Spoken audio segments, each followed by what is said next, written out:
Hello everyone, welcome back to Ashti Mantra knowledge is the greatest power.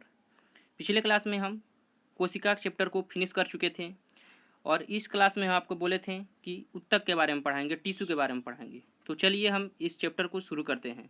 आज हम एकदम नया चैप्टर शुरू कर रहे हैं। पिछले क्लास में हम कोशिका के बारे में पूरा फिनिश कर चुके हैं, उसका टेस्ट लेने के लिए बोले थे, टेस्ट हम आगे लेंगे। अभी हम कौन सा चैप्टर पढ़ने जा रहे हैं? टिश्यू, ऊतक पढ़ने जा रहे हैं। तो ऊतक क्या होता है? तो देखिए, समान कोशिकाओं का जो समूह होता है, एक समान कोशिकाओं के समूह को क्या बोला जाएगा? ऊतक बोला जाएगा। तो ऊतक क्या है? कोशिकाओं के समूह को ही क्या बोला जाता है? ऊतक बोला जाता है। बशर्ते क्या होना चाहिए? जो कोशिका है वो एक समान होना चाहिए। जैसे किसी कक्षा में 100 लड़के बैठ कर पढ़ रहे हैं और उन 100 के बीच में वो एक भैंस लिया कर बैठा दिया जाए, तो क्या वो बच्चे पढ़ पाएंगे अच्छे से? भैंस तो उड़ा के भाग जाएगी। समझ में आया? तो जो बच्चे पढ़ रहे हैं 100, वो क्या कर रहे हैं? एक ऊतक का निर्माण कर रहे हैं। एग्जाम्पल के लिए समझिए, उसमें एक भैंस बैठा दिया जाएगा तो क्या वो ऊतक का निर्माण कर पाएगा? नहीं कर पाएंगे। तो ऊतक क्या होता है? एक समान कोशिकाओं के समूह को क्या बोला जाता है? तो ऊतक कहा जाता है। एक समान कोशिकाओं के समूह को क्या कहेंगे? ऊतक कहेंगे। ऊतक का जो अध्ययन है उसे हम हिस्टोलॉजी कहते हैं। जैसे कोशिका के अध्ययन को क्या कहते हैं? कौन कौन जवाब दे सकता है? कोशिका के अध्ययन को हम क्या कहेंगे? साइटोलॉजी बोला जाता है। कोशिका के अध्ययन को साइटोलॉजी बोला जाता है। उसी प्रकार जो ऊतक का अध्ययन होता है उसे हम हिस्टोलॉजी बोला जाता है। टिश्यू के अध्ययन को क्या बोला जाएगा? हिस्टोलॉजी बोला जाएगा। और हिस्टोलॉजी के जो जनक हैं, जैसे साइटोलॉजी के जनक कौन है? तो कोशिका का खोज किसने किया था? रॉबर्ट हुक ने किया था। तो कोशिका का जनक किसे कहा जाएगा? तो कोशिका का अध्ययन साइटोलॉजी, तो साइटोलॉजी का जनक किसे कहा जाएगा? रॉबर्ट हुक को कहा जाएगा। उसी प्रकार टिश्यू का जनक किसे कहा जाएगा? टिश्यू का अध्ययन पहले क्या कहलाता है? हिस्टोलॉजी। और हिस्टोलॉजी का जनक किसे कहा जाएगा? मॉलगिली को कहा जाएगा। किसे कहा जाएगा? मॉलगिली को कहा जाता है। इतना बात समझ में आया? तो ऊतक देखिए, ऊतक क्या होता है? तो एक समान कोशिकाओं के समूह को ऊतक कहा जाता है। ऊतक का अध्ययन हिस्टोलॉजी कहलाता है। हिस्टोलॉजी के जनक जो है वो मॉलगिली को बोला जाता है। ऊतक के 4 प्रकार होते हैं। बेसिकली ऊतक के 4 प्रकार होते हैं। कौन कौन से होते हैं उसे समझते हैं। पहला होता है तंत्रिका ऊतक, जिसे हम लोग नर्वस टिश्यू बोला जाता है। क्या बोला जाता है? Nervous tissue. तो इसके बारे में तो खास पढ़ना नहीं है, क्योंकि आगे एक चैप्टर ही है जिसका नाम है नर्वस सिस्टम। उसमें आपको पढ़ाया जाएगा नर्वस सिस्टम में कि नर्वस टिश्यू क्या होता है। नर्वस सिस्टम में आपको पूरा तंत्रिका ऊतक के बारे में पूरा डिटेल से पढ़ना है वहाँ पे। तो नर्वस सिस्टम में आपको पढ़ाया जाएगा कि नर्वस टिश्यू क्या होता है। बेसिकली हम पिछले क्लास में ही बताए थे कि नर्वस टिश्यू किससे बनेगा, इसके बारे में जानिए। तो नर्वस टिश्यू किससे बनेगा? तो जो नर्वस सेल होता है, जिससे तंत्रिका कोशिका होती हैं, तो तंत्रिका कोशिकाओं से मिलकर क्या बनता है? तंत्रिका ऊतक बनता है। और तंत्रिका कोशिका में क्या होता है? कोशिका विभाजन होता है? नहीं होता है। कोशिका चैप्टर में पढ़ा चुके हैं। तंत्रिका कोशिका में कोशिका विभाजन नहीं होता है। और तंत्रिका ऊतक में तब कोशिका विभाजन होगा? नहीं होगा। तो फिर ब्रेन कैंसर कैसे हो जाता है? तो जो तंत्रिका ऊतक होता है उसमें 2 कोशिका होती हैं। कौन कौन? एक होती है तंत्रिका कोशिका और एक होती है न्यूरॉन गिलियल सेल। और न्यूरॉन गिलियल सेल में कोशिका विभाजन होता है? होता है। और इसी की वजह से क्या हो जाता है? कैंसर हो जाता है। तो कैंसर का कारण क्यों होता है? पिछले क्लास में हम पढ़ा चुके हैं आपको। तो कैसे होता है? तो जो तंत्रिका ऊतक होता है उसमें क्या पाया जाता है? पहला तो तंत्रिका कोशिका पाया जाएगा, जिसमें कोई कोशिका विभाजन नहीं होगा। और दूसरा होगा न्यूरॉन गिलियल सेल, जिसमें कोशिका विभाजन होता है, जो कैंसर का कारण बन जाता है। तो पहला तो है तंत्रिका ऊतक। आगे एक नर्वस सिस्टम नाम का एक चैप्टर ही है, उसमें आपको इसको पूरा डिटेल से पढ़ना है। दूसरा है पेशीय ऊतक, जिसे हम लोग मसल्स टिश्यू कहते हैं। देखिए, पेशीय ऊतक से हमारी मांसपेशियाँ बनी होती है। जितनी भी हमारे मांसपेशियाँ किससे बनी हुई है? पेशीय ऊतक से बनी हुई है। मांसपेशियों की संख्या कितनी होती है? 6 3 9। कैसे याद रखेंगे इसको? 6 3 9, 6 3 9, 639। उसे 6 3 जोड़िएगा तो क्या हो जाएगा? 9। 639 याद रखिएगा तो भूल जाइएगा। तो याद रखने का ट्रिक क्या है? 6 3 9। तो 6 3 क्या होता है? 9। तो मांसपेशियों की संख्या कितनी होती है? 639। ह्यूमन शरीर में मांसपेशियों की संख्या 639। तो ये मांसपेशी नाम का एक चैप्टर है, वहाँ पे हम पेशीय ऊतक के बारे में पढ़ेंगे बेसिकली। अभी यहाँ पे पेशीय ऊतक के बारे में क्या, तो उसमें आपको बताया जाएगा कि सबसे छोटी मांसपेशी कौन होती है। तो सबसे छोटी कौन सी होती है? अस्टेपिडस, जो कान में पाया जाता है। देखिए, हड्डी पूछेगा तो क्या हो जाएगा? अस्टेपी, वो भी कान में ही पाया जाता है। लेकिन मांसपेशी पूछे सबसे छोटी मांसपेशी कौन होती है, तो वो होता है अस्टेपिडस, जो कान में ही पाया जाता है। सबसे चौड़ी पूछ दे, सबसे बड़ी पूछ दे, तो ये सब आपको कहाँ पे पढ़ना है, ये सब आपको मांसपेशी नाम के चैप्टर में पढ़ना है। तो यहाँ तक आपको समझ में आया, पेशीय ऊतक यहाँ पे नहीं पढ़ना है, इससे हमारी मांसपेशियाँ बनी होती है। ऊतक के कितने प्रकार होते हैं? 4 प्रकार। पहला होता है तंत्रिका ऊतक, दूसरा होता है पेशीय ऊतक, तीसरा होता है उपकला ऊतक। कौन सा? उपकला ऊतक। इसे हम इपिथीलियल टिश्यू बोला जाता है। क्या बोला जाता है? इपिथीलियल टिश्यू बोला जाता है। और चौथा होता है संयोजी ऊतक। चलिए यहाँ पे एक देखिए क्या हो गया, अभी फिलहाल में तो कोरोना वायरस एक विकराल रूप ले रहा है, लेकिन इसमें क्या हो रहा है, बच्चों के भविष्य के साथ खेला जा रहा है। आप बताइए, जो जितने भी टीचर ऑनलाइन कैमरे पे आके पढ़ा रहे हैं, उनसे कितने बच्चे पढ़ रहे हैं? जो ऑनलाइन कंपटीशन की तैयारी कर रहे हैं वहीं बच्चे पढ़ पा रहे हैं। दूसरे बाकी 1 से लेकर 12 तक के बच्चे क्या ऑनलाइन पढ़ पाएंगे? उनके पास मोबाइल है कि वो पढ़ेंगे? आपके पास मोबाइल है, आप जनरल कंपटीशन का तैयारी करते हैं।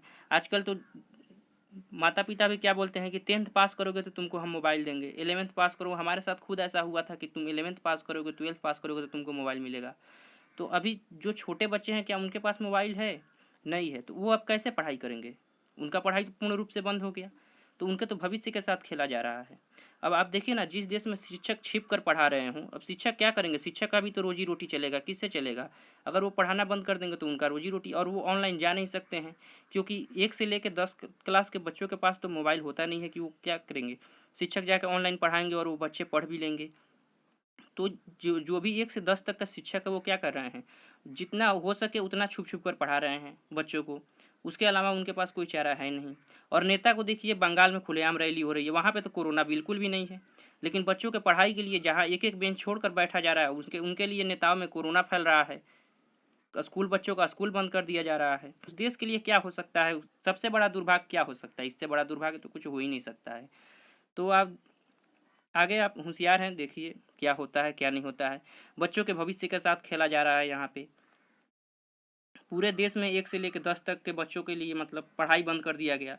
अरे पढ़ाई कराइए तो आप ऑनलाइन पढ़ाई, उनको मोबाइल तो उनके पास तो है नहीं, किस तरह से पढ़ाई करेंगे वो? आगे सरकार की क्या नीति है अब कुछ कहा नहीं जा सकता है।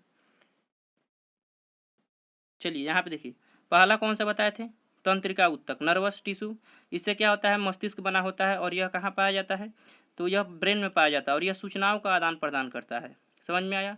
ब्रेन चैप्टर में आपको पूरा डिटेल से पढ़ाएंगे कि कोई मच्छर काटता है तो वो कैसे आपके दिमाग तक पहुँच जाता है कि मच्छर काट रहा है। तो ये सब किस में पढ़ाएंगे? नर्वस टिश्यू में।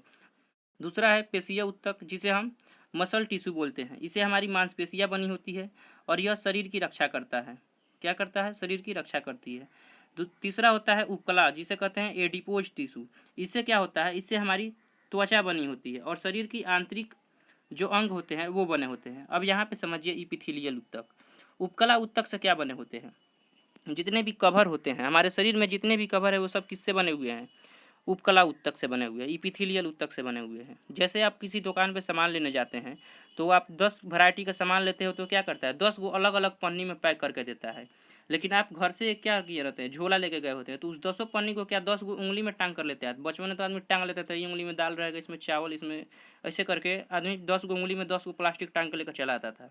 तो अब मतलब क्या कीजिएगा? आप जाइएगा तो 10 गो आप सामान ले रहे हैं किसी दुकान पर से, तो अपने पास एक झोला लेगा ही रहेगा, वो पूरा 10 सामान को एक झोला में बंद कर दीजिएगा, और एक झोला को लटकाइएगा, लेते चले आइएगा। तो हमारा शरीर भी क्या है? एक झोला में बंद है, जो चारों तरफ से क्या है? एक झोला में बंद है, जिसे हम लोग चमड़ा कहते हैं। नहीं कहता है सब खाल खींच लेंगे, तो चमड़ा में बंद है, तो उसे क्या कहेंगे?